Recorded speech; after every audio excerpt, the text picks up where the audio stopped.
Hi everyone, this is what happened to me when I got government housing part 88.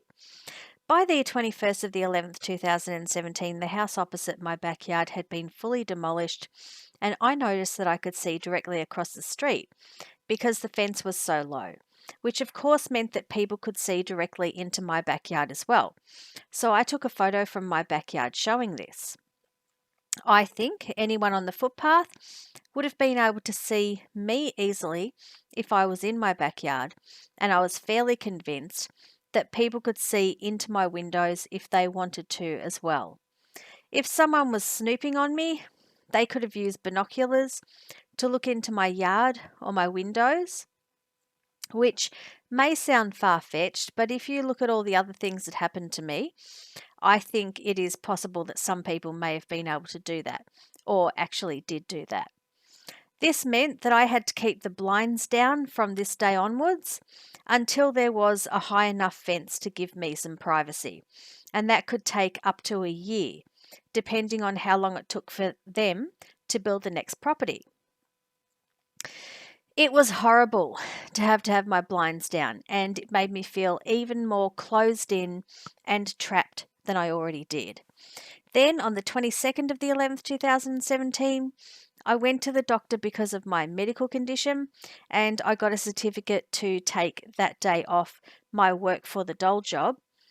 And I was really glad that I did because I was so exhausted that all I wanted to do was stay in bed all day, but I couldn't because I had so many responsibilities. And now that my medical condition was getting so bad, my responsibility was to go to the doctor, which was hard in itself. I felt like my body was shutting down. I felt like my insides were melting and that they were going to run out my body, and I felt like I was going to die.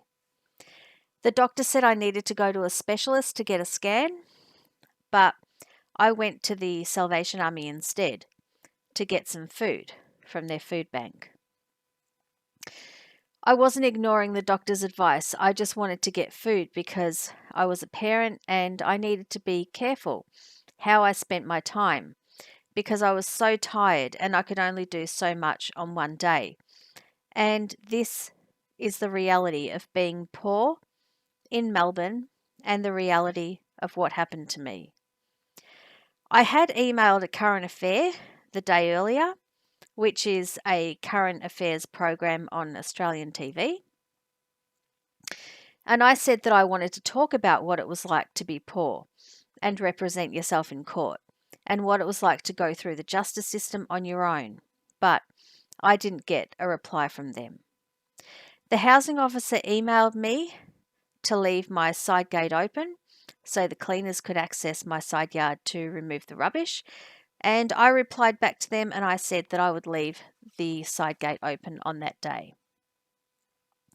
On the 23rd of the 11th, 2017, I did some washing and put it on the line, and I took a photo of it on the line because I was still scared that the respondent would come back to the block and vandalise my washing.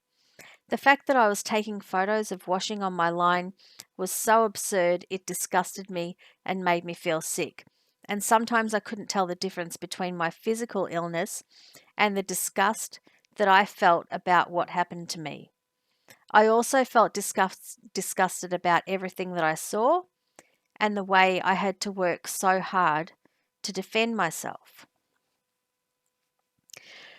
On the 27th of the 11th, 2017, I went to a specialist to have an ultrasound because of my medical condition. They said they would send the results to my GP over the internet, which I said I didn't want them to do, but they claimed that I had consented to it and there was nothing that I could do to stop them. I hated being in this specialist office for many reasons, but I won't go into that in this series. While I was in the waiting room, I was looking at the magazines they had, and one of the magazines was a travel magazine featuring hotels that kids would like. I took a photo of one of the pools in the article, and when I got home, I showed the photo to my daughter, and I told her that we would go to a hotel like that. I wanted her to focus on something good, so she would have a dream to hold on to and something to help her through if she was feeling as bad as I did about everything that happened. At that stage, I had no idea that I would be denied compensation, and now that I look back at it, I wish that I had never told her that.